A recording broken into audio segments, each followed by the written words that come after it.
കുറച്ച് വെറൈറ്റി കാര്യങ്ങളെ കാണിക്കാൻ വേണ്ടിയാണ് നമ്മൾ ഇന്ന് വന്നിട്ടുള്ളത്. അത് ഈ പജീറോ SFXന്റെ കുറച്ച് കാര്യങ്ങളൊക്കെയാണ്. ഒരു ഏകദേശം 2.5 ലക്ഷത്തിന് മുകളിൽ മോഡിഫിക്കേഷൻസ് മാത്രം ചെയ്തിട്ടുള്ള വണ്ടിയാണിത്. തുടക്കത്തിൽ തന്നെ എടുത്ത് പറയേണ്ടത് ഈ ഒരു ഫോഗ് ലൈറ്റ്സ് ആണ്. ഇവിടെ 2 ഫോഗ് ലൈറ്റ്സ് കൊടുത്തിട്ടുണ്ട്, അതേപോലെ ഇവിടെ 2 ഫോഗ് ലൈറ്റ്സ് കൊടുത്തിട്ടുണ്ട്. ഓഫ് റോഡ് പോകുമ്പോഴൊക്കെ ഇതൊക്കെ മസ്റ്റ് ആണ് കേട്ടോ. പിന്നെ അതേപോലെ തന്നെ ഒരു 16 ഇഞ്ചിന്റെ മാക്സിസിന്റെ MT ടയേഴ്സ്, ഏകദേശം 16,000 രൂപയാണ് ഒരു ടയറിന്റെ റേറ്റ് വരുന്നത്.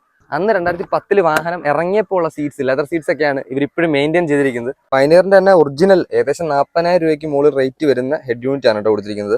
ഈ ഡോർ പാഡിലൊക്കെ കസ്റ്റം ചെയ്തിട്ടുള്ള ട്യൂട്ടേഴ്സ് ഒക്കെ കാണാം. പിന്നെ അതേപോലെ തന്നെ എല്ലാ പജീറോകളും ചെയ്യുന്ന പോലെ ഇതിനകത്തും ഹൈബ്രിഡ് ക്ലച്ച് ഇവർ ആഡ് ചെയ്തിട്ടുണ്ട്. അതേപോലെ തന്നെ NCB ബ്രേക്ക് സിസ്റ്റം ആണ് ഇതിനകത്ത് ആഡ് ചെയ്തിരിക്കുന്നത്.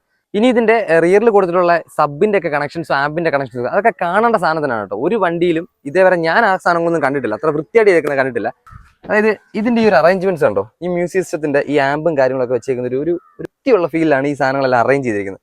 അത് എടുത്തു പറഞ്ഞൊരു കാര്യമുണ്ടോ, മിക്കവർക്കും പജീറോ എടുക്കുമ്പം എക്സ്ട്രാ സ്പീക്കേഴ്സും കാര്യങ്ങളൊക്കെ ചെയ്യാനായിട്ട് മടി ഉണ്ടാവുന്നത് അതിന് വൃത്തിയില്ലാത്ത രീതി ചെയ്യുമ്പോഴാണ്. പക്ഷേ ഇത് ഭയങ്കര വൃത്തിയായിട്ട് ചെയ്തിട്ടുണ്ട് കേട്ടോ. നമ്മുടെ ഈ റോൾസ് റോയ്സിനൊക്കെ കൊട വെക്കില്ലേ, അതേപോലെ തന്നെ പജീറോയ്ക്ക് വന്ന് മിസ്യൂസ് കൊടുത്തിരുന്ന ഒരു ലാമ്പായിരുന്നു ഇത്.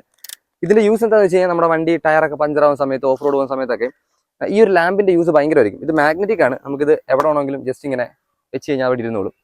ഇതങ്ങനെ എല്ലാ വണ്ടികളൊന്നും കാണില്ല കേട്ടോ, മിസ്സാവുന്ന ഒരു സംഭവമാണിത്. അതേപോലെ തന്നെ ഈ വണ്ടിയിൽ ഹിഡൻ ആയിട്ടൊരു ടൂൾ ബോക്സ് വരുന്നുണ്ട്. അത് നമ്മുടെ ഈ ബാക്ക് ഡോർ പാഡിലാണ്.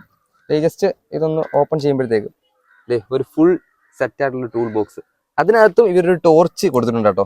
അപ്പൊ ഇതിനൊക്കെ മനസ്സിലാക്കുന്നത് കംപ്ലീറ്റ് ഓഫ് റോഡർ എന്ന് വിളിക്കുന്നത് ഇതുകൊണ്ടൊക്കെയാണ്. ഈ വണ്ടിയിൽ ചെയ്തിട്ടുള്ള ടോട്ടൽ സ്റ്റിക്കേഴ്സ് ഒക്കെ ഭയങ്കര രസമാണ് കേട്ടോ കാണാൻ. ഭയങ്കര ക്ലാസ് ലുക്കിൽ തന്നെയാണ് സ്റ്റിക്കേഴ്സ് എല്ലാം ചെയ്തിട്ടുള്ളത്. വണ്ടി ഓവറോൾ ലുക്കും ഭയങ്കര ക്ലാസ് ലുക്കാണ്. ഭയങ്കര എന്താ ആ വിന്റേജ്, ആ ഒരു ക്ലാസിക് ഫീലിൽ തന്നെയാണ് ഫുള്ള് വണ്ടി നിലനിർത്തിയിട്ടുള്ളത്. അതേപോലെ നമ്മുടെ വീഡിയോ ഇഷ്ടപ്പെട്ട ലൈക്ക് ചെയ്യുക, ഷെയർ ചെയ്യുക, ഫോളോ ചെയ്യുക. പുതിയൊരു വീഡിയോ കാണുന്നവരെ ബൈ.